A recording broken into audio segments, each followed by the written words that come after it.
안녕하세요. 친절한 재석씨입니다. 오늘 좋은 책 한 권 소개해 드릴까 하는데요. 현재 베스트셀러인 차트 투자 처음 공부입니다. 고맙게도 출판사 측에서 10분께 책을 무료로 나눠드린다고 하니까요. 영상 밑에 있는 책 증정 이벤트 꼭 응모하셔서 당첨되시기를 바랍니다. 이 책은요, 차트의 기본 개념부터 매수 매도 타이밍, 투자 심리, 추세표까지 총 15장으로 차트의 모든 것이 담겨져 있는 책이라 할 수 있겠습니다. 제가 이 책의 내용을 다 설명을 못 드리겠고요. 제가 준비한 것은 이와 같습니다. 무릎에 사서 어깨에 파는 경우에 대한 이해, 조정이 시작되면 얼마나 빠지나요? 집적 투자에 적합한지 알아보는 실전 팁에 대해서 하나둘 설명드릴까 합니다. 들어가 볼까요? 먼저 무릎에 서서 어깨에 파는 경우에 대한 이해인데요. 보시면 내려가는 무릎이 있고 올라가는 무릎이 있습니다. 올라가는 어깨가 있고 내려가는 어깨가 있는데 어디서 사고 팔아야 되는지 책에서는 알려주고 있습니다. 보시면 내려가는 무릎에서는 사지 않겠죠, 당연히. 그렇다 그러면 올라가는 무릎, 저점 확인 후 매수하는 이 무릎에서 사면 된다는 말인데요. 이것은 책에서 이렇게 표현하고 있습니다. 주식이 하락하는 국면에서 바닥을 확인하는 것은 불가능하기 때문에 바닥을 확인하고 거래량이 증가하는 것을 확인한 후 반등하기 시작하는 오른쪽 무릎에서 매수하는 것이 무릎에 사라는 말이고요. 그렇다면 어깨는 어디서 팔아야 될까요? 여길까요? 여길까요? 생각해 보셨습니까? 답은 여기입니다. 고점을 확인 후에 매도를 한다. 이 이야기는 책에서 이렇게 설명하고 있습니다. 고점을 확인하고 더불어 시세가 완전히 꺾인 것을 확인한 후 매도하라. 이것이 어깨에 팔라라는 말인 것입니다. 이를 요약하자면 다음과 같은데요. 바닥을 확인하고 반등이 시작되는 무릎에서 사고, 천장을 확인하고 하락 추세의 초기 단계인 오른쪽에 형성되는 어깨에 팔아라. 이렇게 증시격언을 적용하면 된다라는 말입니다. 이를 실전 차트로 보자면 다음과 같은데요. 보시면 이 부분이 무릎으로 생각할 수 있는 지점이고 이 부분이 오른쪽 어깨로 볼 수 있는 지점이라고 표시하고 있습니다. 이를 기술적으로 보면 다음과 같이 설명을 하고 있는데요. 5일선, 21선, 61선, 이동평균선이죠. 밀집한 가운데 방향성이 위쪽으로 이렇게 치솟으면서 주요 이동평균선을 상향 돌파할 때 이때가 무릎으로 생각할 수 있는 매수 지점이라고 하고 있고요. 오른쪽 어깨로 볼 수 있는 지점은 이와 같이 설명하고 있습니다. 기술적으로 고점을 형성 후 21선과 61선을 잇따라 이탈, 하회할 때 이 구간이 하락 추세의 시작일 수 있으니 이때 어깨에서 팔면 된다라고 차트 예시를 통해서 알려주고 있습니다. 무릎과 어깨는 한 템포 늦춰서 사고 파는 거라고 할 수 있겠습니다. 그 다음은요. 조정이 시작되면 얼마나 빠지나요? 조정이란 책에서는 이렇게 설명하고 있습니다. 추세의 진행을 보면 추세 진행 방향으로 일정 폭 움직인 뒤 다시 추세 진행과 반대 방향으로 일정 폭 움직임이 나타난다. 여기서 추세와 역으로 일정 폭만큼 움직이는 것을 조정이라고 정의하고 있습니다. 먼저 다우 이론을 갖고 와서 설명하고 있는데요. 첫 번째는 33% 조정, 두 번째는 50% 조정, 세 번째는 66% 조정을 이야기하고 있습니다. 이에 대한 설명을 보면 다음과 같은데요. 33%는 최소 조정 비율이라고 하고 3분의 1 조정폭을 보인다는 것입니다. 시장의 분위기가 오름세를 보이는 강세 시장일 경우 조정이 와도 낮게 온다라고 말을 하고 있고요. 50%는 일반적인 조정 비율로 2분지 1, 이 정도가 조정을 보인다라고 합니다. 그 다음 66%는 최고 조정 비율입니다. 3분의 2가 조정을 보이는데 시장 분위기가 취약할 경우 여기까지 내려올 수가 있다. 그렇다면 주가가 마지노선인 66%까지 이렇게 깨고 내려온다 그러면 어떻게 될까요? 이를 이렇게 설명할 수 있는데요. 3분의 2 이상은 단순한 조정이 아니라 오히려 추세의 전환을 의심해 보아야 한다. 즉, 최소 66% 조정 이하로 내려가서는 안 된다. 이것은 상승 추세의 마지노선이다. 이렇게 생각하시면 됩니다. 그 다음 가져온 조정은 피보나치 되돌림선에 대해서 설명하고 있습니다. 피보나치 되돌림선은 특정 가격 구간에서 되돌림이 발생할 수 있는 구간을 예측하는 데 사용하는 도구인데요. 총 5개의 비율을 갖고 와서 설명하고 있습니다. 23.6%는 가장 얕은 되돌림, 약한 조정 구간이고요. 38.2%는 일반적인 되돌림 구간, 50%는 중간 조정이고 강한 지지, 저항 가능성이 있다.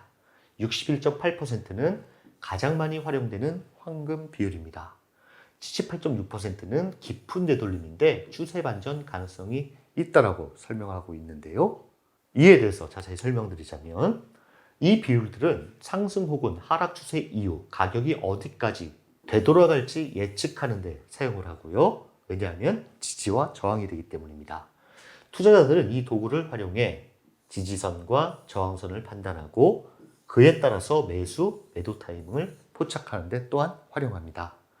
특히 38.2%, 61.8% 라인은 투자자들이 주의 깊게 관찰하는 주요 구간입니다. 예를 들어 선을 그어볼까요? 이렇게 주가가 움직이고 있는데 올라갔다가 23.6% 조정을 보이고 반등하면 좀 강한 종목, 38.2 일반적인 조정, 50% 중간 조정, 그리고 61.8%는 가장 많이 활용되는 황금 비율, 78.6%까지 내려오면 이거 상승 추세 맞아?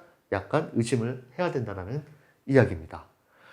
반대로 하락 추세에서는 반등의 목표치를 23.6부터 78.6까지 보고 만약에 반등이 78.6%를 뚫고 올라간다라고 하면 추세의 전환이 나올 수 있겠구나 이렇게 판단하는 것입니다. 또한 이 비율은 지지와 저항을 나타내기 때문에 매수 매도 타이밍으로도 판단한다라고 합니다. 그 다음은요, 알아두면 유용한 탄력선인데요. 탄력선은 강세 탄력선과 약세 탄력선으로 나누어지며 이것이 강세 탄력선, 이것이 약세 탄력선입니다. 추세의 상승 속도와 하락 속도를 나타낸다고 합니다. 강세 탄력선이 그려지는 것은 먼저 현재 추세의 최고점에서 추세가 시작되는 바닥점, 이렇게 수직선을 봅니다.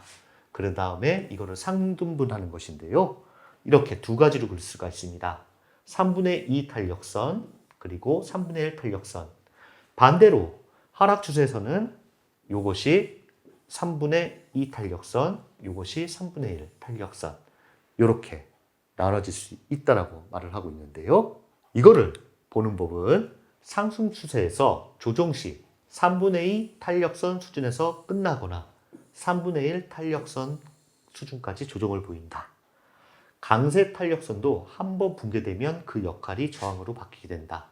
예를 들어 주가가 이 3분의 2 탄력선을 깨고 이렇게 내려와서 3분의 1 탄력선에 지지를 받고 올라갈 때는 이게 다시 저항이 된다는 이야기입니다. 그 다음에 3분의 1 탄력선이 붕괴되면 추세 시작점까지 하락하게 된다. 최소한 3분의 1 탄력선을 지지해야지 이거를 깨면 다시 원점으로 돌아갈 수 있다. 이와 같은 말입니다. 하락 추세에서는 반대로 이렇게 3분의 1 탄력선을 뚫고 지지를 받는다라고 하면 이거는 완연한 상승 추세의 전환이다. 이렇게 말할 수 있겠습니다. 이를 실전 차트로 보시면 다음과 같은데요. 주가가 쭉 올라가는데 3분의 2 탄력선과 3분의 1 탄력선을 이렇게 걷는데 이거를 이탈하니까 3분의 1 탄력선까지 갔는데 이것 또한 이탈하니까 하락 추세로 전환되는 것을 볼 수가 있고요. 다시 주가는 반등하지만 3분의 2 탄력선에서 저항을 받고 이겨내고 올라가지만 결국 3분의 1 탄력선에 저항을 받고 내려가면서 결국 상승 추세로 전환 못하고 하락 추세가 지속되는 모습을 볼 수가 있습니다. 앞에서 말한 무릎에 사서 어깨에 팔아라는 여기서 어떻게 될까요? 보시면 거래량이 증가하는 여기를 뚫었을 때가 무릎이 될 테고요. 그 다음에 어깨에서 팔라라는 것은 투자자마다 다르겠지만 3분의 2 탄력선이 깨지는 순간을 어깨로 보고 파는 분이 계실 테고, 그 다음에 추세가 완전히 깨지는 3분의 1 탄력선이 깨졌을 때 어깨라고 판단하고 파시는 분이 계실 겁니다. 이것마저 깨졌더니 결국에는 주가는 하락하는 모습을 보이고 있습니다.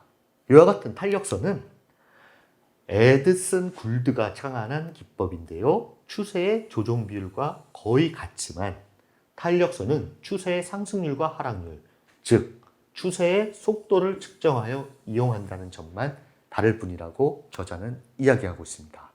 그 다음은요, 실전 팁인데요. 다음 문항에 답하여 집적 투자에 적합한지 알아보세요. 여러분들께서 이 총 10문항이 있는데요. 한번 영상을 멈추시고 읽어보시고 그렇다를 체크해 보시기 바랍니다. 그렇다가 5개 이상이면 집적 투자를 해서는 안 되는 투자자고요. 그렇다가 3개에서 4개면 집적 투자를 해도 좋은 결과를 기대할 수 없는 투자자라고 합니다. 그렇다가 2개 이하면 집적 투자를 해도 되는 투자자라고 말을 하고 있는데요. 체크해 보셨나요? 이 책은 스테디셀러 차트의 기술 김정한 저자의 신작이고요. 초보 투자자를 위한 실전형 차트 투자 안내서입니다. 한 권에 모든 차트에 대한 내용이 다 들어가 있는 차트 분석의 A to Z라고 할 수 있는 책입니다. 차트가 어렵다고 느끼는 분들께 좋은 길라잡이가 될 수 있는 책이라 생각됩니다. 어떠셨는지요? 차트에 대해서 아직도 어렵게만 느끼신다면 이벤트에 꼭 응모하셔서 당첨되시길 바랍니다. 감사합니다.